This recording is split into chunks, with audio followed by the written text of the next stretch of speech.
Yo, press record. What's up? You're listening to Zero to X. My name is Daniel, and today with me, as always. Hey guys, my name is Amara. What's going on, my guy? Bro, I'm great, man. Guys, at the time of this recording, it is T minus 1 hour, 24 minutes till Amara's birthday. So, big, special happy birthday to the more important half of Zero to X. Thanks, man. I appreciate it. Oh, guys, let me out myself. For the first time ever in my life today, I lost at Jenga. Oh yeah, I lost that Jenga. It was, and let's not lie. I mean, we don't give excuses, right? But we know that game should have finished a lot sooner, and it should have been someone else that failed. the stakeholders will listen to this and they know. They know themselves. You know who you are. You know what you are. But yeah, guys, I lost that Jenga. The wall of Jericho fell down in my hand.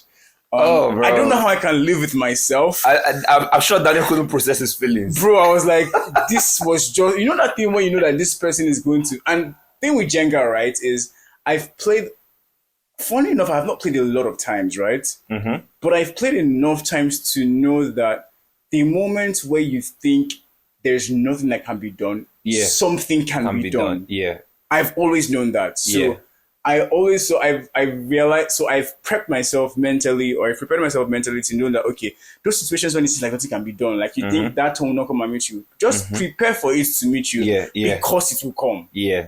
So that's how this thing did like 2-3 times. I was chill about it. Then, you know, when you just realize, I see, it will be witchcraft for this person to pass it. And they do, but then they fail. Wink, wink, Dr. Sylvia and Benji. So they do, and then the thing scatters, and ideally the game should end then, right? No, but they said no. But they said no. But it was fun. We had a lot of fun today. Yeah. And guys, again, we're recording this podcast by like 10:30 p.m. because we couldn't shoot last night, we couldn't shoot yesterday. And next week is going to be tricky. Next week is going to be really interesting, so we might as well just do it today. But guys, how's it going? What's been going on? Mm-hmm. How are you guys doing? Let us know in the comment section. I think we'll try to go back on socials today. Socials took it this week. Socials took a pause because I don't know if we've told them that Osama has left us. Yeah, we have. I think we've mentioned that. Okay, yes. So, Osama was in charge of socials, and between myself and Amara's work splits, it's just crazy to manage. So we just realized that the non-negotiable to keep this podcast going is that we actually record, edit, and publish episodes. So that has been our focus. And guys, we are at episode 48. We are 2 away from our golden jubilee. Amara sent to the 0 to X sync group a post, like a metric that we've been familiar with, right? And it was that something percent of podcasts don't make it past episode 10, past episode 20, past episode 21, right? So it essentially means that 0 to X is in the top 1% of podcasts in the world, just by virtue of the fact that we have shown up until this point. That's the power of showing up, guys. That's the power of just show up every day for work. Yeah. I remember when Amara posted it, SSR, our editor, was like, cap, bro. But for an audience that doesn't know what cap is, he just couldn't believe that it was true. Couldn't believe that like that stat was true, but yeah, it is, and we're grateful that we get to have you guys on the journey with us. It's funny how Dr. Sylvia is probably one of our biggest fans, but alas, and she's not even played the damn game. But it is well. I'm not a soul loser in Jesus. Amen. Summer, what's been going on with you, man? Bro, it's been... Aside the fact that you're turning 12 years old tomorrow. Yeah, guys, I'm turning 12. Guys, in case you don't know, I'm forever young. That's how I roll. That's how I honestly roll. I'm not kidding, guys. I hear that. I genuinely forget my age sometimes. I hear that, man. And that's because I've said, Daniel knows this, and people in my close circle know this, that I say it jokingly so much that it has become like reality in my head that I'm 12, and so I don't keep track of what my actual age is. But anyway, it's been a very interesting past couple of days, and I had the opportunity. I was telling Daniel of the podcast that I had the opportunity of re-listening to episode 1. Bro. Bro. Bro. I had the Bro. privilege of re-listening to episode 1. Bro. And I was impressed by 2 things. First, I was impressed by our level of growth with regards to our ability to communicate. 100%. Yeah. I think that has gotten better as well. Yeah. Secondly, I was impressed by the amount of gems we were dropping by episode 1. Bro. Guys, I promise you, this was the exact reaction I had when Amara mentioned this to me yesterday. Oh, God. Like, bro, talk about I was talking episode. about systems in episode 1, and I was like, wow. Wow, guys, just like full disclosure, right? We listen to the better versions of ourselves when we feel like shit in the day and we don't want to do anything. Like, I literally just go and plug in the 0 to X podcast. I was like, who is this smarter, more proactive version of myself that seems to know what he's doing with his life? Because me in that moment, if you leave me, I will fail. Oh my god. But yeah, it's been an amazing couple of days. It's been tough though. It's been tough. Can you imagine? Because again, I'm trying to get so much done. Yeah. And I am facing. I don't know how many. I know a number of our listeners would have been there, and I'm guessing that people who are listening for the first time. Yeah. Some of them would be able to relate to taking on a task and beginning to comprehend. I tweeted about it just last week. Amara is now live on Twitter at Guys, Amara no _E_. Just allow me my time. I share my thoughts there once in a while. But I talked about how there's basically 2 things that stop most people. The first is deciding on a goal and not figuring out a plan, a roadmap for execution. And so when I say roadmap and plan, I mean, you guys who are frequent listeners on the show would know that I mean something that refers to timelines. Very important. For execution. Timelines, so it's not very enough, important. It's not enough to just say, oh yeah, we're going to get this done and these are the plans. But like we need to break it down. 100%. What does that thing entail in the day-to-day and week on week so that we can actually reach completion? Yeah. So that's the first thing that sets people back. Yeah. Then the second thing being the fact that people underestimate the amount of work it takes to see it through. That thing is so true. And then by the time they get into it, the heat of it, they're unable to stick it out long enough. Yeah. And so with this phase of 2023, I'm taking on a very big task, and I didn't underestimate the amount of work. I kid you not. Yeah. But then I got to the amount of work. You know when you saw the mountain from afar, and then you walk up close to the foot of the mountain, and then you look up. You're like, and then you looking up, you realize what. So I saw the mountain. Yeah. As I began to walk, as I began to make progress. Yeah. Getting close to my mountain. You're like, bro. Yeah. So now what's remaining is to speak to the mountain to move. Like move, bro. Get out of my way. So, but guys, to be able to help you guys relate with what I'm saying, basically, I am trying to get things done to help me get into the new year in a way I would like to get into the new year. And for me, that would mean that I see these things to completion within the next couple of weeks. Within the next couple of weeks. And so that has been where my challenge has been, being able to overcome the levels of difficulty that are associated with the goals I'm trying to achieve. But I know I'll be fine. Yeah, it's just been working my way through that on a day-to-day, and it's been very challenging. Yeah, for sure. For sure. I think for me, the past couple of weeks I've been in crisis mode, stuff for work and whatnot. But I'm grateful for the experiences of, number one, doing this podcast, number two, trying to set out to achieve the things that I've said I want to achieve. It's been an incredible roller coaster. It's been an incredible roller coaster. And I was talking to Amara just before we pressed record about how right now the most important thing to me is to end the year with evidence that I am a disciplined person. That's like the absolute most important thing to me, because the things to do will get bigger, the stakes will get higher, the needs will get more urgent, right? The demands will get more stringent. And the most important thing for me would be the discipline to show up and do the things that I have planned to do. Yeah. So just like Amara said, you understand the importance of a roadmap, not just a plan. A plan is these are the things that need to be done, but a roadmap is like this is done by this time, this is done by this time. So it's a very needed level of accountability to make sure progress is being made, right? Exactly. So roadmap everything and all of that jazz. But then what makes you do the doing, the showing up is the discipline. The discipline to actually show up. And you know how we say you don't become a thing by repeating that thing in front of a mirror 100 times. You do it by building an insurmountable, indismissible stack of evidence that you are who you say you are. So that is what the rest of the year is going to be for me. I kind of picked back up on getting into the groove of things, like doing the things that prove that I am a disciplined person. Last week, over the past 2 weeks, I would say, but last week more so.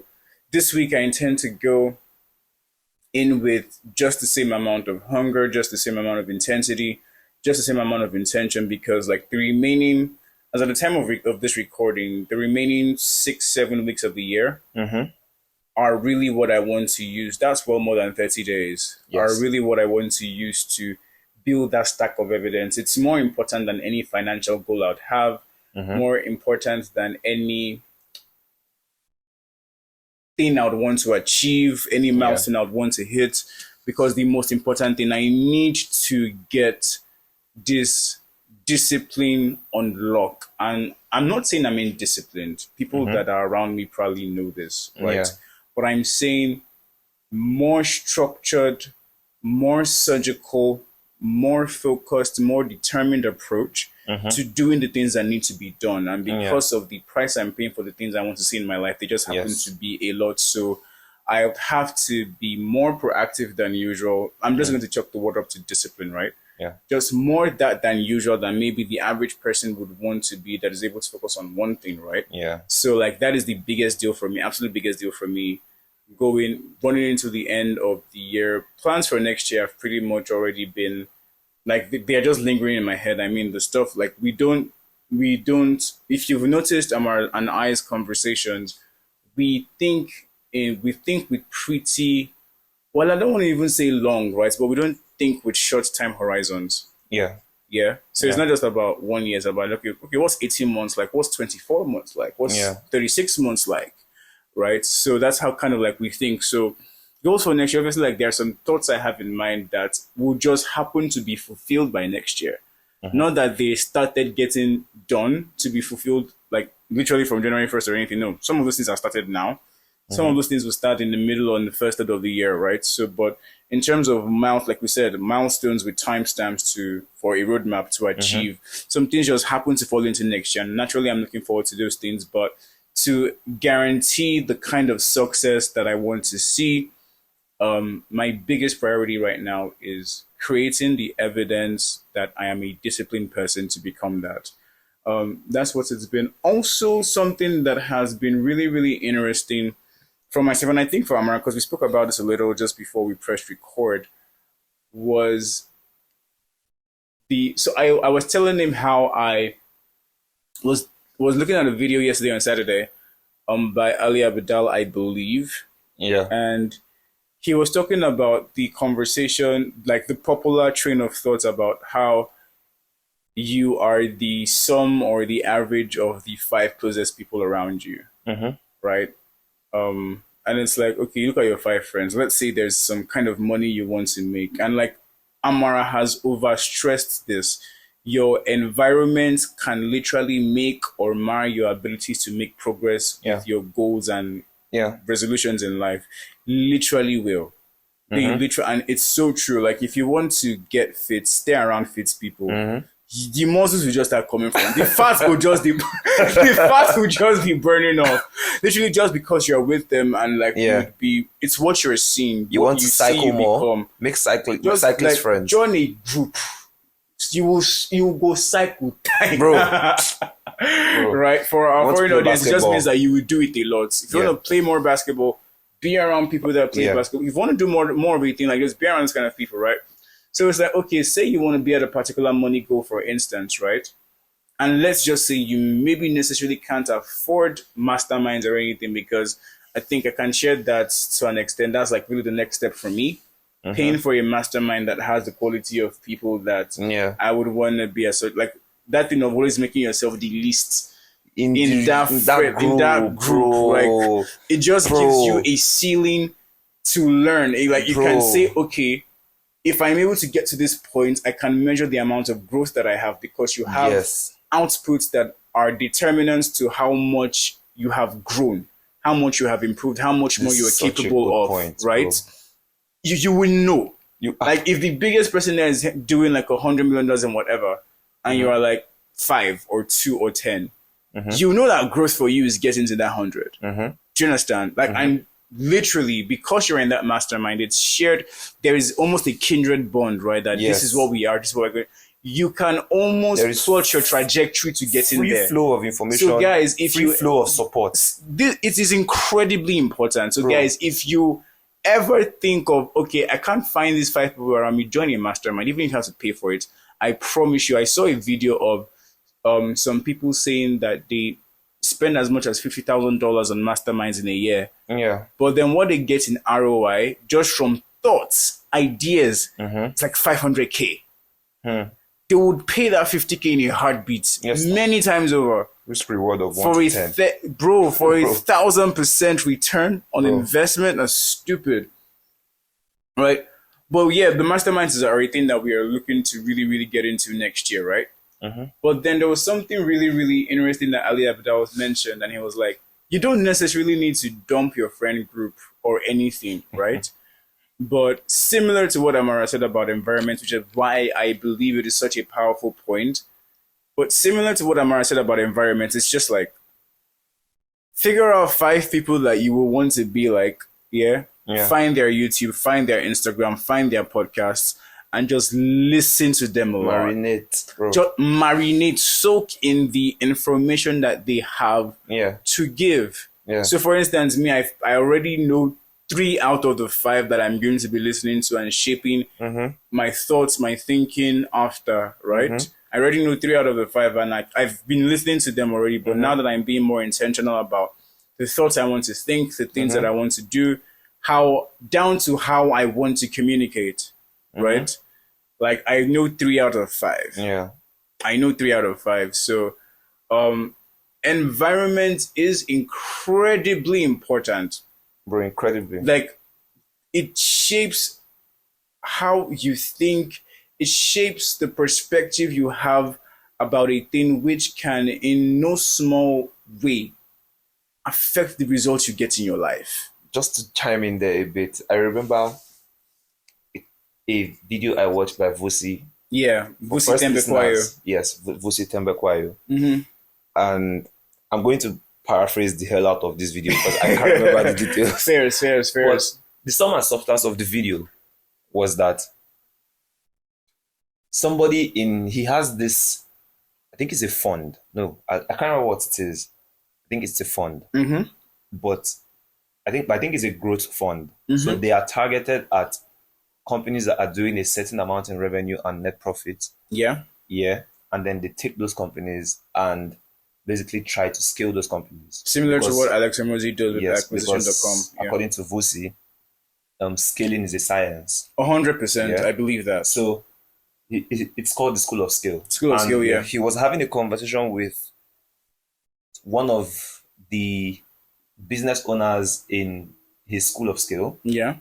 And he was basically like, I think they were looking through their financials, and he was pretty much asking him that, okay, based off of the numbers you guys are currently doing, what do you think it would take to go from, let's say now, I think it was 1M to 5M or something.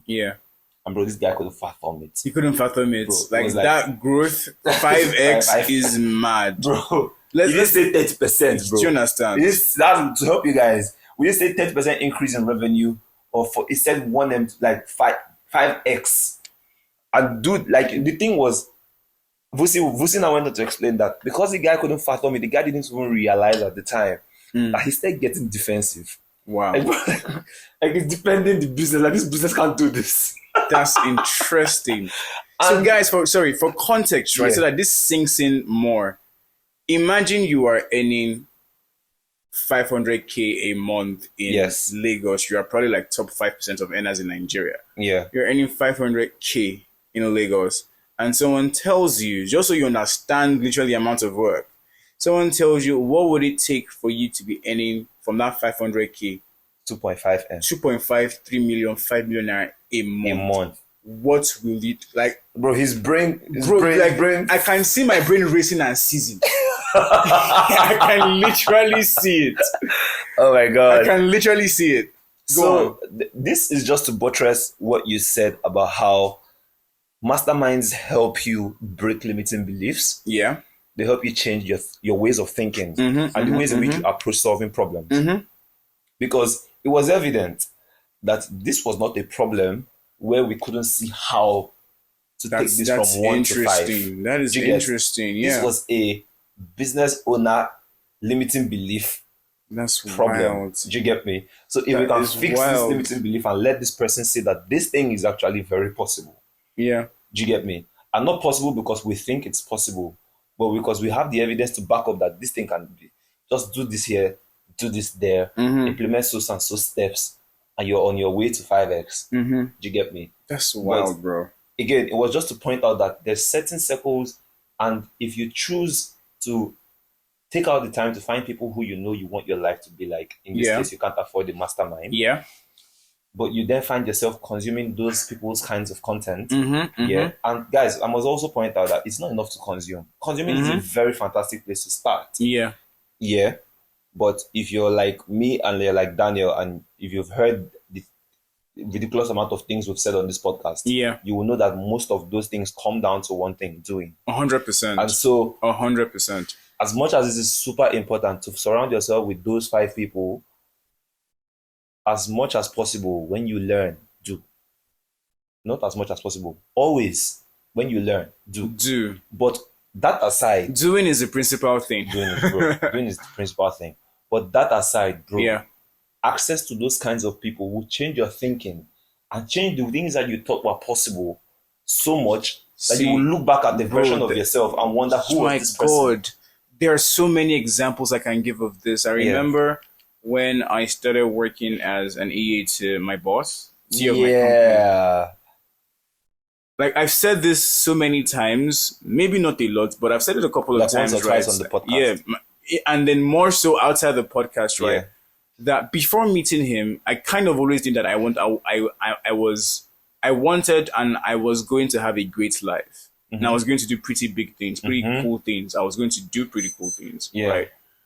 But I can tell you that working with my boss that much more directly, more than sped up the time that I thought I was going to get to doing those things by like brought you closer to home, 3x, bro. I can imagine stuff that I said I think I'm going to be doing. I might probably.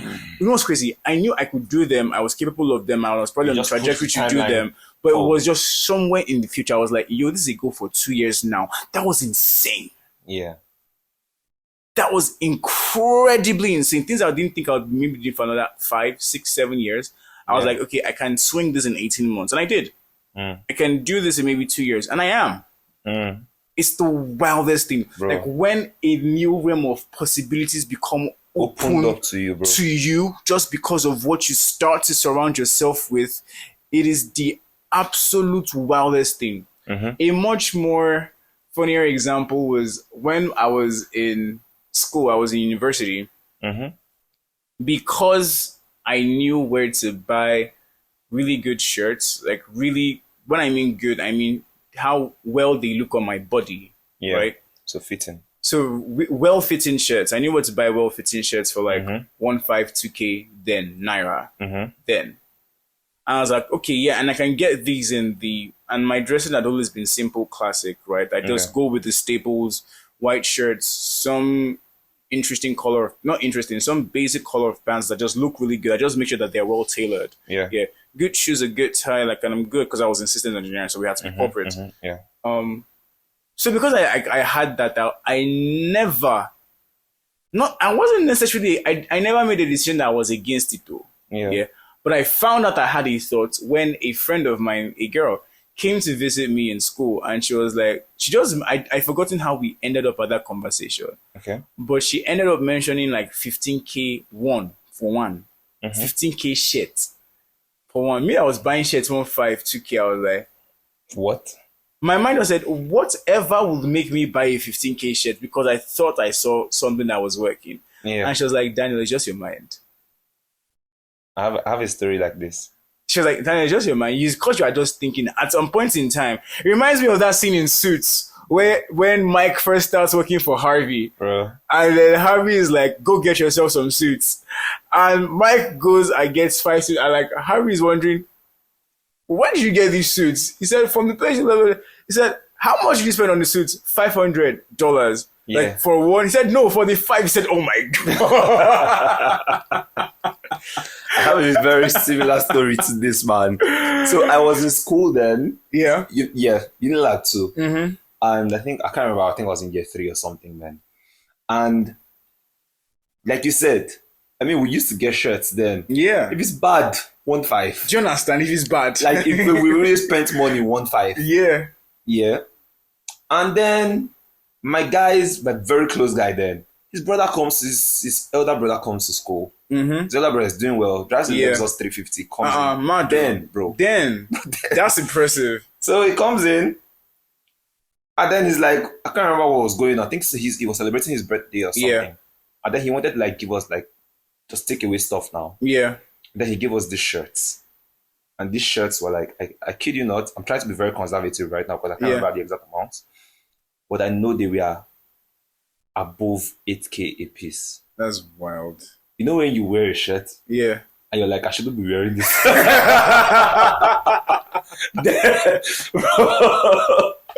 Oh, thank you, Jesus. Bro. Gross, oh my God.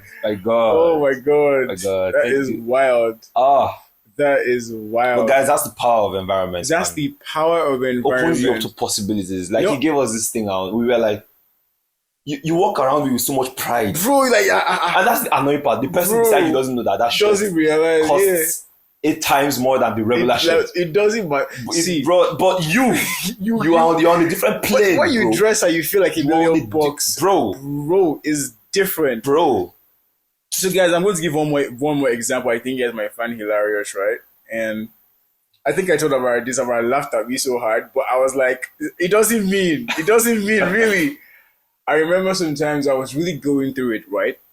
And then my boss was like, Daniel, just go and, like, he wasn't in the country at the time, but I was going through it. I wasn't as productive as I should have been. I think this happened last year or earlier this year. I was like, Daniel, you know what? He wasn't in the country at the time. I was like, just go to my apartment at Ikoyi. Just stay there for like a week. You know, and like get yourself back. The housekeeper is there. They will get yourself back and then become productive again, because I was really going through that period. Bro, between me and you and everybody that's in this podcast and my boss, when he finally listens to this episode, in my mind, I knew I was not going to go.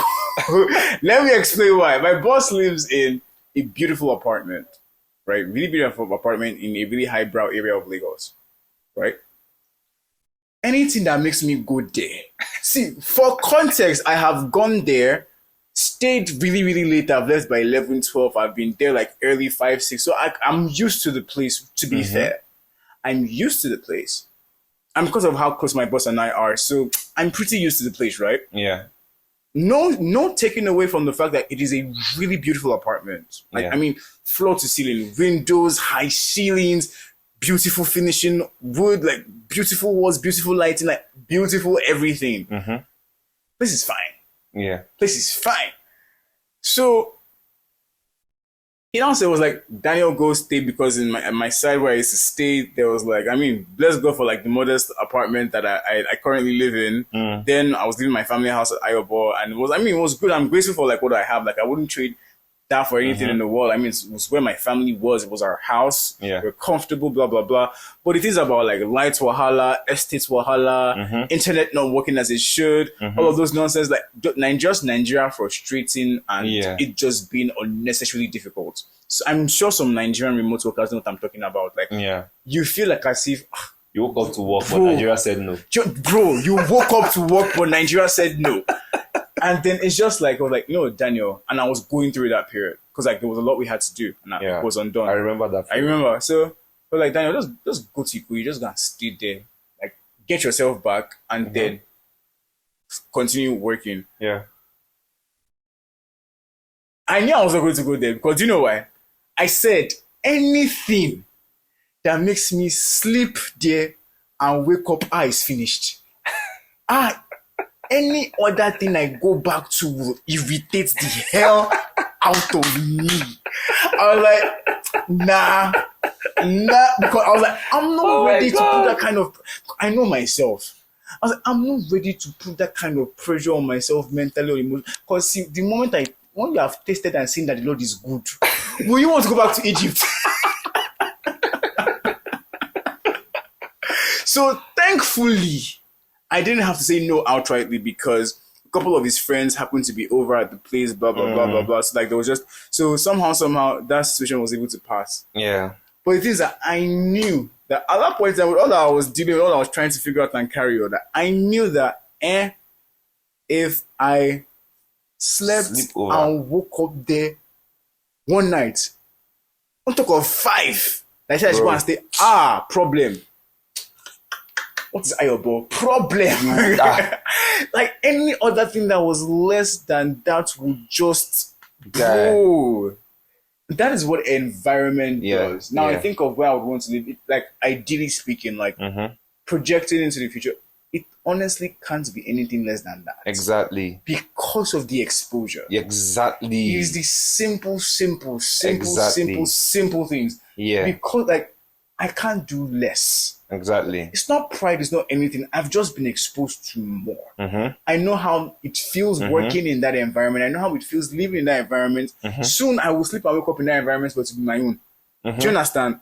But I was like, nah, man. So like that's just a funny example. But what environment can do, bro? The kind of conversations you start to have, bro. The way you start to think, the goals you start to have. 100%, like, see, man. We don't realize the ceilings on our thinking until a greater reality exposes them. People don't realize the ceilings on their thinking until they are confronted with a bigger reality. Now, I need you to like just walk through this exercise with me. Let's say you earn 700K a month. And again, there are some listeners that might say, 700K, how? Because it's already a thing for them. Yeah. People are in different spaces of life or whatever. Do you understand what I'm trying to say? So, if I honestly tell you, not from a place of confidence, of certainty, to plot the trajectory from you earning, let's start from 150K. More people can relate to that. Yeah. 150K a month. Plot your trajectory from 150 to 200K a month. That's what you're earning. That's what's paying your bills. That's how you pay your rent. That's how you feed. That's how you go out. That's how you have a good time. That's why you send money home. And it's probably stress you a little because of the Nigeria that we live in today. Yeah. Not God go do amu. Not this thing. Try to imagine what it would look like. You're earning 200K a month. Try to imagine what it would look like to make 1 million naira a day. You have a dick. 1 million naira a day is 30 million naira a month. So from 200K a month to 30 million naira a month. Try to like mentally, but do you know that there are people that make that money like child's play? A child's play, bro. Again, this is not confidence or just like wishful thinking or that no. I want you to try to mentally think about it, plot that trajectory, right? Bro. 200K a month to 30 million naira a month. 1 million naira a day. 5 times your month in one day. You are certain of making that. Not confident that you make it though. You are certain that there's something that just you don't realize the ceilings on your thinking, and there are people that are doing that thing easy. Guys, if you want to take anything away from this, yeah, I remember before we pressed record, I was telling Daniel that like one of the reasons why I so absolutely love the idea of a mastermind Yeah. is getting into a space where my level of discipline right now and execution is like child's play to them. So I'm See, like, guys, I'm like the baby in the room. I can't even tell you how mind-boggling that is, bro. I'm like the baby in the room. Amara's birthday is tomorrow. We had a little thing for him today, courtesy his lioness. Shout out, shout out. And people were saying like the stuff like great and not so great stuff about Amara. Dr. Sylvia, our biggest fan, called him a sore loser. I mean, but it's like a lot of people had a lot to say about Amara's ability to focus and be disciplined and get things done. Like Amara is talk and do, right? So for him to say that he wants to be in a place where whatever focus and discipline and determination we feel he has is child's play compared to what they are doing now, this is mind-boggling for me, bro. Do you understand, bro? So guys, that's what I want to take away. That's what an environment will do for you. An environment change. Invest your time if you have the funds to in masterminds. Invest your time and energy and data if you have access to those. In finding which, if you're listening people, to this, you do. And in finding 5 people who you know are the reflection of what you want your life to be. 100%. You'll be glad you did. Listen to what they are talking about. Listen to how they talk. They don't have two heads. That life that they are living. I like when Amara is angry. I'm not angry per se, right? I like when Amara is talking about people that are doing stuff that he wants to do. Like, right, that animal is doing, that idiot is doing. Because they really don't have two heads. Don't have two heads. But in some way, form, or shape, they have paid the price. One thing I see to get the results is a work ethic that blows everybody else out of the water. That's really it. That's the one thing I see that's consistent with them. Yeah. One of the reasons why, like I said earlier on in the podcast, that I want, like, my discipline, my ability to produce output is like the biggest thing for me to build for this year. Absolute biggest thing for me to build for the year, guys. Yeah. So, guys, we hope you take 1 or 2 things away from this. As always, we thank you for making this a part of your day. Thank you for making this a part of your day, and we'll be seeing you in the next one. Cheers, guys. Cheers, guys.